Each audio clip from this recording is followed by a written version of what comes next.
किस किस के घर में बीमारी रहती है?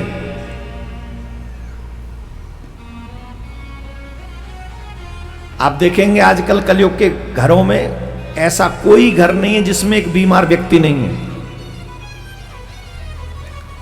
भगवान ने हमारा जो हृदय बनाया है ना, वो 200 साल के लिए बनाया, जिसे कहते हैं हार्ट अटैक। तो आप 150 साल लेके चलो, 150 साल नहीं तो आप 100 साल तो लेके ही चलो। तो 100 साल से पहले अटैक कैसे आ जाता है? आप ऐसे समझो, आपने नई गाड़ी ली, डीजल की गाड़ी ली, उसमें पेट्रोल डाल लिया, पेट्रोल की गाड़ी ली, उसमें आपने डीजल डाल लिया, तो गाड़ी की गारंटी है 10 साल कुछ नहीं होगा, पर आप 2 साल भी उसे चला नहीं सकेंगे, 2 महीने नहीं चला सकेंगे, आप चलाओ।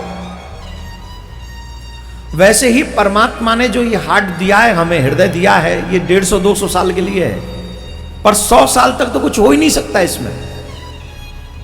पर शर्त यह है, इसमें डीजल की जगह पेट्रोल न डाला जाए, पेट्रोल की जगह डीजल न डाला जाए, और हम लोग यही डाल रहे हैं। फ्रिज का ठंडा पानी, पिज्जा, बर्गर, वो लंबे लंबे नूडल्स, पैकेट में जो प्लास्टिक में पैक जितनी भी चीजें हैं वो आपके लिए हानिकारक हैं, जो आती हैं खाने के लिए अथवा पीने के लिए। जो भी प्लास्टिक में पैक है खाने के लिए, पीने के लिए, वो आपका लॉस है।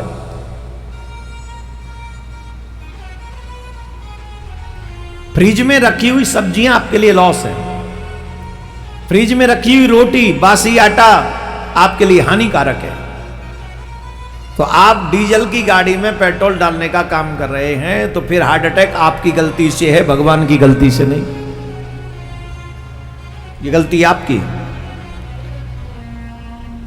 बीमारियां अगर भगाना चाहते हो अपने घर से, तो एक तो सबसे पहले आहार शुद्ध करो। दूसरा, अपने हर एक घर में, सनातनी जितने भी लोग हैं, हर एक सनातनी के घर में 2-3 चीजें होनी चाहिए। पहला, शंख ध्वनि। ऐसा कोई सनातनी घर ना हो जिसमें शंख न बजे।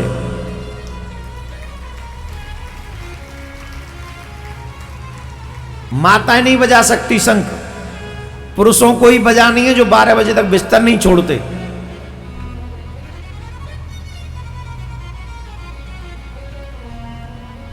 हम बता चुके हैं, माताओं को शंख नहीं बजाना है, पुरुषों को शंख बजाना है। जिस घर में शंख बजता है, जिस घर में घंटा घड़ियाल बजते हैं, जिस घर में हवन होता है, जिस घर में दीपदान होता है, उस घर में नेगेटिव एनर्जी कभी आ ही नहीं सकती, उसमें बीमारियां आ ही नहीं सकती। आप लोग देखिए, उन्हीं घरों में ज्यादा बीमारियां हैं जिन घरों में ना तो शंख बज रहा है, ना घंटा घड़ियाल की आवाज आ रही है, ना हवन होता है। हवन भी नहीं होता, और उस घर में रहने वाले लोग लेट तक उठते हैं, लेट तक 10-11 बजे तक सोते रहते बिस्तर में,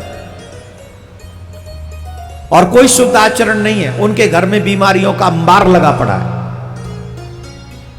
अंबार है उनके घर में बीमारी का। 2-3 चीज मेरे कहने से कर लो। जल्दी उठना प्रारंभ करो, शंख ध्वनि बजाओ, हफ्ते में 1 बार हवन करो। किसी पंडित जी को न बुला सको तो कोई बात नहीं, अपने आप ही स्वाहा स्वाहा करो। गूगल कपूर इत्यादि की जो सामग्री होती है उसकी आहुति दो। शंख नित्य बजे, कीर्तन हो, पूजा हो, आरती हो, और फिर आप देखो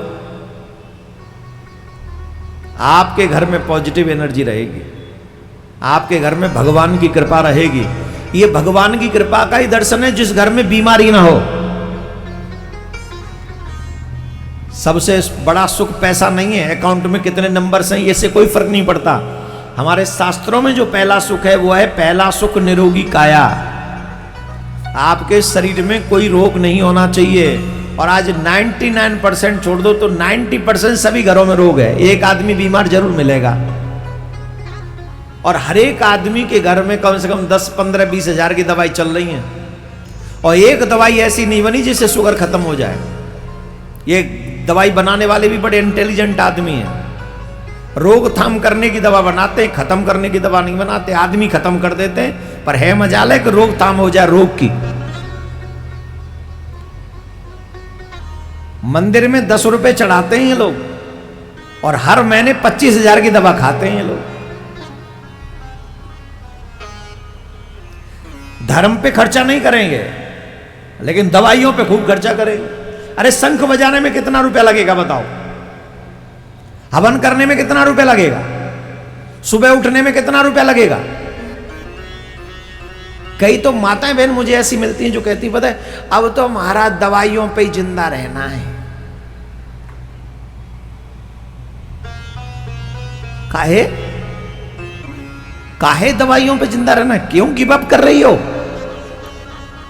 आज ये कथा सुनने के बाद वचन ले लो कि दवाइयों का मुंह तोड़ जवाब देना है। दवाइयों को अपने आप को दुरुस्त करने के लिए थोड़ा व्यायाम करो, वॉक करो, गर्म पानी पियो, फ्रिज का पानी बंद करो, बाहर का खाना बंद करो, घर का खाना शुरू करो। करना चाहती नहीं, पड़ी पड़ी दवाइयों करो। 25,000 का नुकसान हमारा क्या जा रहा है? दवाइयों को भी खुला नहीं रखना चाहिए। जितने घरों में दवाइयां रहती हैं उनको बंद पैकेट में रखना चाहिए। जिनकी दवाइयां बिखरी रहती हैं, पड़ी रहती हैं, उन घर से रोग कभी नहीं जाता। जो दवाई आप लोग लेते हो, कई लोग तो माता बहन अपने बिस्तर पे वो बेड पे ही डाल के रखती हैं, वहीं बगल में ही।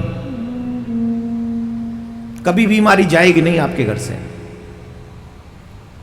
उन बीमारी की दवाइयों को एक बंद पैकेट में रखो और उसे अपने रूम से थोड़ा आउट पे रख दो, रूम में मत रखो।